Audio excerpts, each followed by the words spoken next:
Hi, today I'm talking about pets and mounts. Now, the difference is, of course, pets are, only certain classes can have pets, and mounts are things you ride.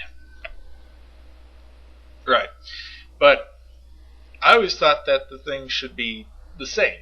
That you should be able to ride your pet. I mean, they're usually bigger than you are, and they're certainly able to do so in a lot of cases. Maybe not every pet can do it, but it'd be kind of cool to actually use your pet for mobility.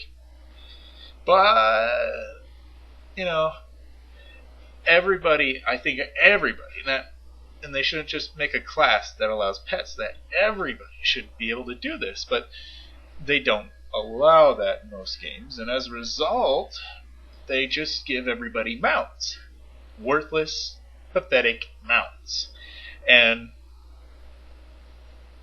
in most games, these mounts are only good for one thing, making you go a little bit quicker to wherever you want to be. Most of the games, you can't fight on these mounts.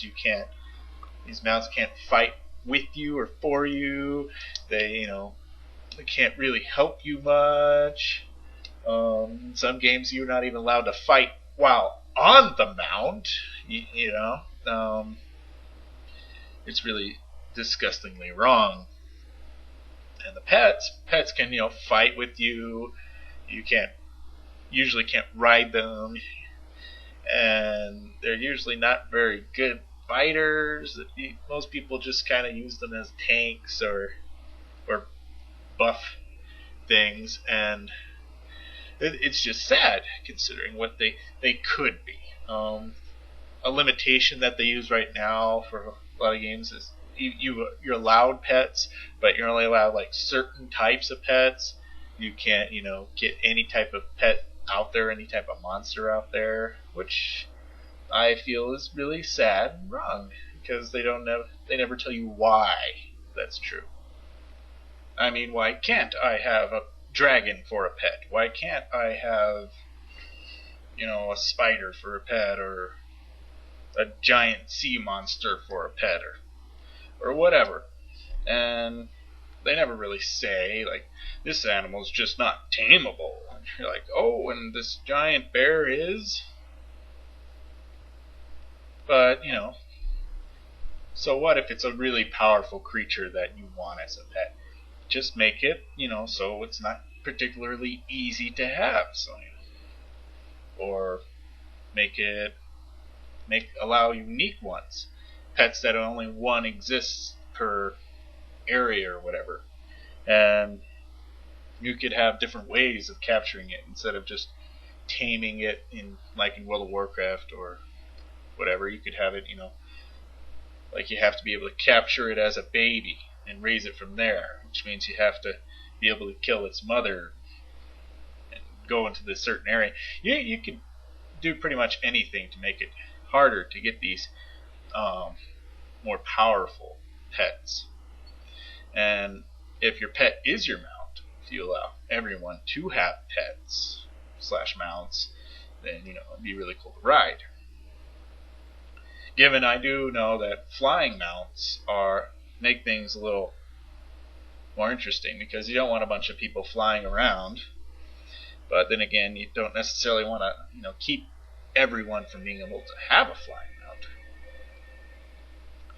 But you could either make them like your mounts easier to kill, like people could actually shoot at you while you're flying over them, or you just make it a little harder to get a flying mount.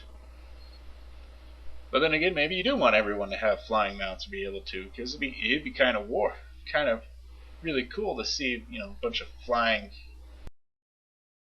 wars, people flying like old World War I planes, shooting at each other while trying to maneuver their pet in the air. I don't know, but you just got to make sure it's not boring, that it is fun, and that it does work with what your game is. But they do they should have to work at it, buy it, and not just, they have to, not just buy it, not just accumulate some money and poof, they have their own pet. I never liked that idea. That was stupid. They should, have to do some sort of quest or, exploration to find these things. They should work at it, not just try and get gold, which just in some games is hard to get. Now, if you're in a game that it's really hard to get this gold, then maybe, you could have them buy these things. But it really doesn't make much sense, though, for the story of the game. But I do believe pets should be your mounts.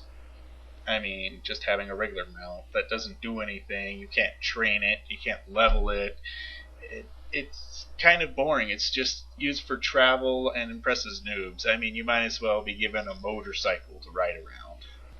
But, you could eventually train it to be able to carry you, or train it to do certain moves or certain techniques. But it could do other things.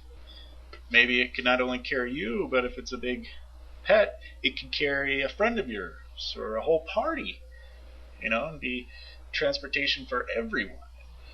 Very big tank that you all ride and fight things as you're going through. That'd be kind of interesting. But it definitely should be able to fight with you. If you could ride it, you definitely should be able to fight while riding on it, unless there's some physical thing that you couldn't fight while riding on it. Kind of like an elephant, and if you didn't have any range attack, you couldn't really reach the people down there. But you know what I'm saying, you should be able to do that. And these pets, these things, they don't have like saddlebags. They can't hold anything for you for some reason. I thought, why not? I mean, people have done that. That's the first reason people, in the real world even had these giant animals, was for carrying things for them, hauling things for them. And they can't do that in these games. I don't know why, because storage is a major thing in some games. But maybe you could have it a lot more like a mercenary, where you can level it up, you can give it armor, you can have a loyalty ranking with it on there. Things like that make it more like a playable character almost. But I do believe that it should be able to die. I'm not necessarily saying that it should, not be able to be resurrected, but its resurrection should match, however, similar to a player's resurrection in that game, however that's handled. But it should be able to be taken down, especially if it's going to be allowed to be used in combat. Maybe these things exist widely in the world and you can capture them. Maybe these things exist only in certain areas where you have to fight and battle to be able to get to them, and even then not all of them are able to be tamed, which is why babies would make so much sense to raise them children. And I really think the adding of the unique monsters, the ones that very few or only a certain number exist, like only one dragon per area, or one unicorn per area, or whatever mythical type of mount you want. But these pets and mounts exist in many games already. It's just I don't think that they're being put forth to their maximum potential. And they're definitely not fun in every game. So, if you're going to have something in the game, you have to make it functional or useful or fun, or all of them would be the optimal. But when you just put them in for the hell of it, like an afterthought, it makes it just worthless to do.